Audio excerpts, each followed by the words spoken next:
You know that feeling?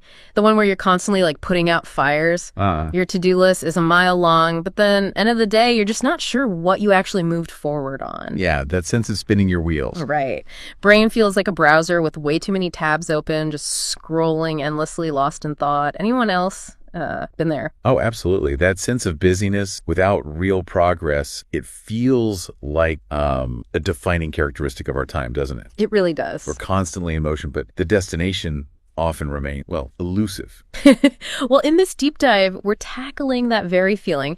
We've been looking at this really compelling video. It's called You're Not Lost, You're Just Distracted. Just Do This. Okay. It's from the Solace Fox YouTube channel. Yeah. And the central idea that really jumped out is this. Yeah. That feeling of being off, it isn't necessarily a sign your life's gone totally off the rails. Right. But more likely that your attention is just scattered, not truly present where you are. That's a powerful reframe, actually, because we tend to interpret that unease as like a fundamental lack of direction. Exactly. But this source, it shifts the focus to how we're engaging with the here and now. It suggests the issue isn't the map itself, but maybe how we're reading it, or if we're even looking at it. Yeah, exactly. You could be heading in a great direction, as the video points out.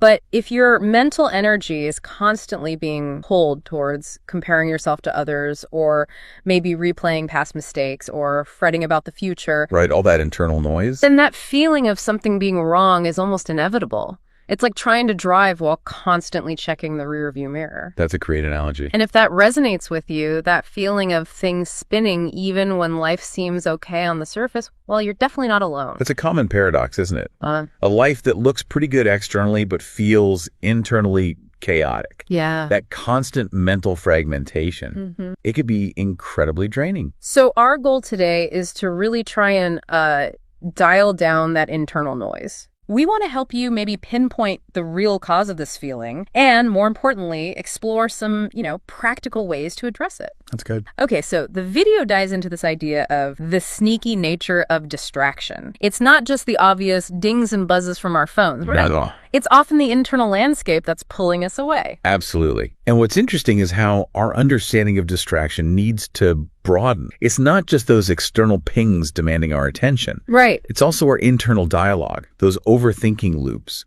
the constant social comparisons we do, maybe without even realizing, and the self-imposed pressure to juggle multiple aspirations, often driven by these external ideas of what we should be achieving. The shoulds. Yeah. The video offers a really potent truth, I thought. It says, you're not behind, you're just not present. Ooh, okay. That hits home. That's a key takeaway, I think. It really is. Yeah. Because you can spend the entire day being productive, inbox zero, errands run, tasks ticked off the list. Check, check, check. And still end up with this kind of hollow feeling like you haven't actually made progress on what truly matters to you. Exactly. The video makes it clear this isn't about laziness. It's not that at all. No. It's about a fundamental disconnect from the present moment and maybe your core priority. It's like the mental weight of all those shoulds just creates this underlying feeling of heaviness. That's a good way to put it. So a key insight here. Busyness isn't always progress. Sometimes it can actually be a really sophisticated form of avoidance. Precisely. This kind of relentless activity, it can become a way to sidestep deeper engagement with ourselves and our lives. Yeah.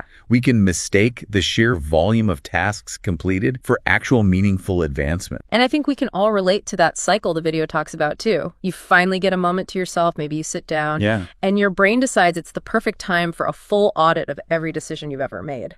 Yes. The worry floodgates open. Totally.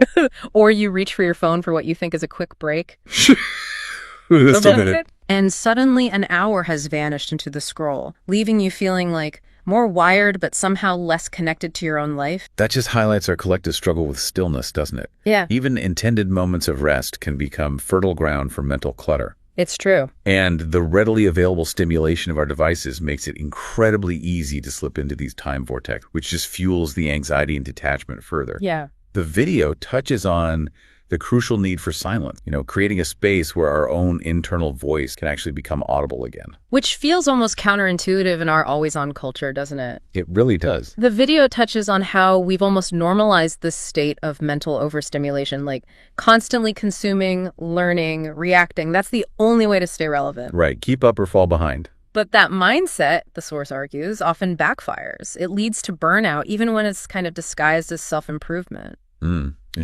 You feel like you're investing in yourself by absorbing more and more information, but really, you might just be overwhelming your system. That's a critical point. The pursuit of self-improvement can ironically become another form of distraction if it's not anchored in, present moment awareness. How so? Well, we can get caught in this loop of perpetual learning and preparation, always seeking the next insight without truly integrating what we've already encountered. Ah, okay. Or without taking decisive action based on it. So another takeaway, that nagging feeling might not be a sign you're on the wrong path, but maybe just a signal your attention needs recalibrating back to the present. Okay, so it creates this sense of working incredibly hard, but not actually moving forward on what truly matters. Exactly. Because your focus is everywhere except on that inner sense of what's important. Precisely. The video suggests you don't always need another course or another book or another meticulously planned routine. Right. Sometimes less is more. Yeah. Sometimes, the most productive thing you can do is simply pause, reset, and gently redirect your attention back from all the external demands to ask yourself, what am I actually avoiding by staying so distracted? That's a vital question to consider. Distraction isn't merely a time waster.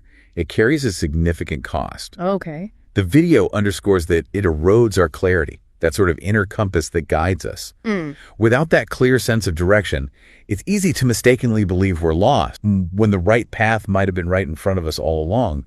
We just couldn't see it through the noise. And that cost extends beyond just lost time, doesn't it? The video talks about losing that internal clarity. Yeah. That quiet confidence in your direction, even if other people don't immediately get it. Right, that inner knowing. When you're constantly pulled in different directions, you lose touch with your intuition, not because it vanishes, but because it just gets drowned out by all the constant external chatter. Exactly. You can't hear your own inner wisdom if you're always tuned into someone else's broadcast, so to speak. Yeah. Consistent distraction impairs our ability to connect with our core values, our innate wisdom, and what genuinely resonates with us. It becomes difficult to discern our own authentic path amidst the noise of external influences and expectations. The video shares a really striking story, actually, about someone who realized they hadn't cried in years. Wow. Not because they lacked emotion, but because they were so consistently engaged in doing scrolling, fixing, performing. Just constant activity. Yeah, that they become completely disconnected from their emotional landscape.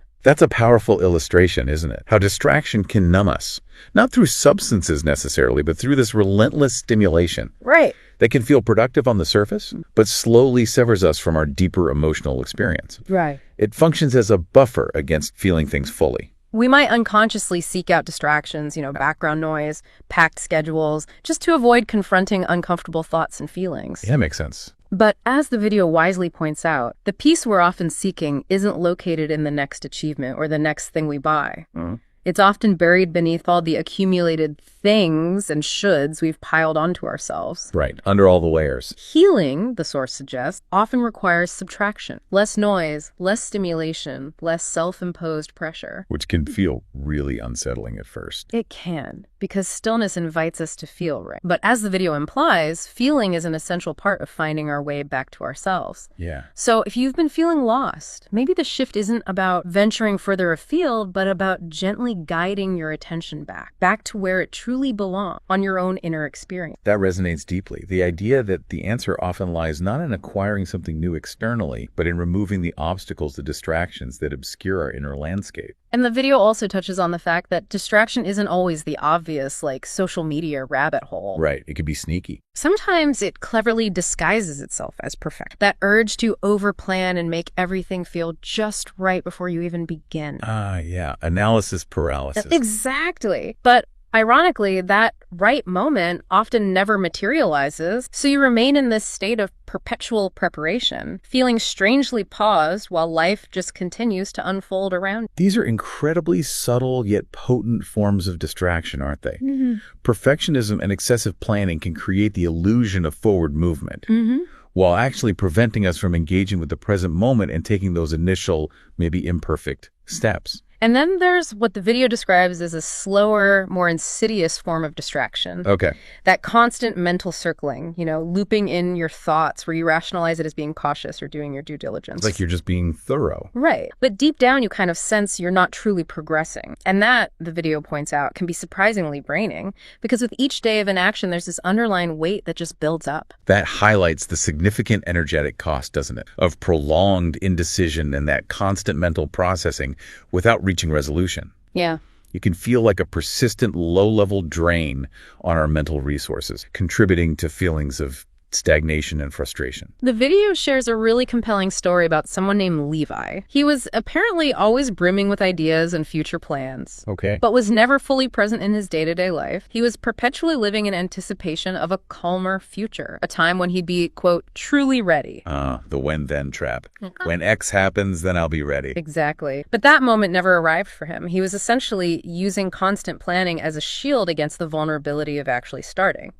And that created this profound sense of emotional exhaustion. Levi's experience is a powerful example of how an excessive focus on the future can become a really sophisticated mechanism for avoiding the present. Right. The constant anticipation and preparation can prevent us from fully engaging with our lives in the here and now. Which leads to some really direct questions the video poses to the viewer, to you listening. Yeah. Like, are you genuinely confused about your path, or are you perhaps afraid to make a choice? Oof, that's a tough one. Yeah. Do you feel truly stuck, or are you simply too distracted to commit to a direction? It really emphasizes that crucial distinction between feeling lost and feeling disconnected. That's key. Lost versus disconnected. More often than not, the video suggests it's not that your path is fundamentally wrong. It's just that your attention has become so fragmented you can't clearly see the ground beneath your feet anymore. Right.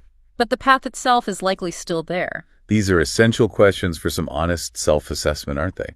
Discerning whether our feelings of unease stem from a genuine lack of clarity or from a scattered, unfocused attention. That's a vital first step towards finding a resolution. And have you ever noticed how mentally drained you can feel even after a day that didn't involve much overt activity? Oh, definitely. Mental fatigue is real. The video describes this as a kind of burnout from mental fragmentation, from constantly switching mental gears between countless thoughts, emotions, micro decisions without even fully registering. Yeah, it's like your internal CPU is just overloaded. Totally. It's like your internal battery is constantly being depleted in the background. That kind of cognitive fatigue can be surprisingly significant. Even without physical exertion, the continuous shifting of focus and processing of information can be incredibly taxing on our mental and emotional reserve. And it's not just the external distractions that wear us down, is it? No, the internal ones can be worse. The video highlights how those subtle internal narratives, the shoulds, the comparison, the endless what if, they can often be the loudest and most persistent forms of distraction. That internal pressure telling you you're not achieving enough, not being enough, not progressing quickly enough. Yeah, the inner critic. It can masquerade as discipline, the video says, but often it's just self-doubt or avoidance dressed up. These internal critics can be particularly insidious distractions because they often present themselves as helpful or motivating, don't they? Totally. Like they're trying to help you improve. Right. Recognizing them for what they often are, forms of avoidance, is a crucial step in breaking free from their influence. And the core message the video really emphasizes is that true healing and progress don't come from obsessing over where you perceive yourself to be lacking. They arise from fully inhabiting the present moment, not with a divided focus, not with one eye constantly scanning for what's missing. Right, but fully here. But with complete presence. And yes, that can be uncomfortable because when you quiet the distractions, you naturally start to feel things again. You begin to see what you've been too busy to confront. It makes sense. The quiet allows things to surface. But that initial discomfort is often the gateway to real change. This speaks to the transformative power of presence in the process of growth and healing. By fully engaging with the present moment, we create the necessary space to acknowledge and process our experiences, rather than attempting to evade them through distraction. And the video offers a really crucial insight here, too. You can't achieve deep focus if you don't feel a fundamental sense of safety. Safety and focus are linked. Yeah. When your nervous system is on high alert, maybe anticipating potential failure or judgment. That fight or flight readiness? Distraction can become a subconscious defense mechanism. It creates a buffer between you and discomfort, difficult decisions, uncomfortable truths. Right. A way to self-protect. And the irony is you'll often rationalize this. You'll tell yourself you're just figuring things out, when in reality, you might be unconsciously delaying the unease of making a choice. The connection between our sense of safety and our capacity for focused attention is paramount. When we perceive threats, whether real or imagined, our nervous system naturally prioritizes vigilance over sustained concentration. Makes sense. Distraction can then become a coping strategy to avoid those perceived threats or the uncomfortable emotions they trigger. But ultimately, the video cautions that protective mechanism of distraction can shift from being a shield to becoming a thief. How so? A thief? It steals your depth of experience, your ability to be fully present, and that rare sense of peace that comes from feeling genuinely aligned with what you're doing. Okay. It robs you of presence. And here's the subtle danger. You might believe you're being cautious, which sounds responsible. Right. Prudent. But caution without decisive action can easily morph into paralysis, which in turn can breed guilt. And that guilt can eventually become intertwined with your self-perception, how you see yourself. This highlights the potential for long-term negative consequences associated with chronic distraction, doesn't it? What may initially serve as a protective strategy can eventually lead to feelings of stagnation, guilt, and a diminished sense of personal agency, like you're stuck. Exactly. But there's a hopeful message here. The video beautifully articulates that stillness isn't something to be feared. It's actually the doorway back to ourselves. Okay, I like that. The doorway back. True peace, it suggests, isn't waiting in the next distraction or the next big breakthrough. It's available right now, in the present moment, if we can just access it.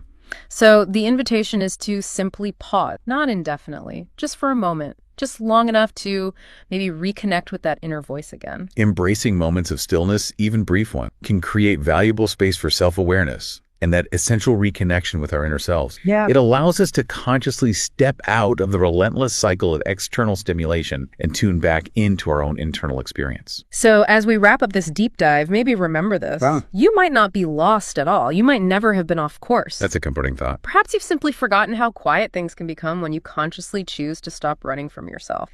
And when you deliberately shift your attention away from the constant external noise. The central message here offers a powerful shift in perspective, doesn't it? Clarity and a sense of direction often emerge not from relentless activity, but from intentionally creating space. Space for stillness and honest self-reflection. The video really challenges that ingrained belief that noise equals meaning, that constantly doing more, consuming more, thinking more is the only path forward. Right, the productivity cult. But deep down, you likely already know that true clarity, as the video suggests, often surfaces when you finally stop the internal battle and cultivate those moments of quiet.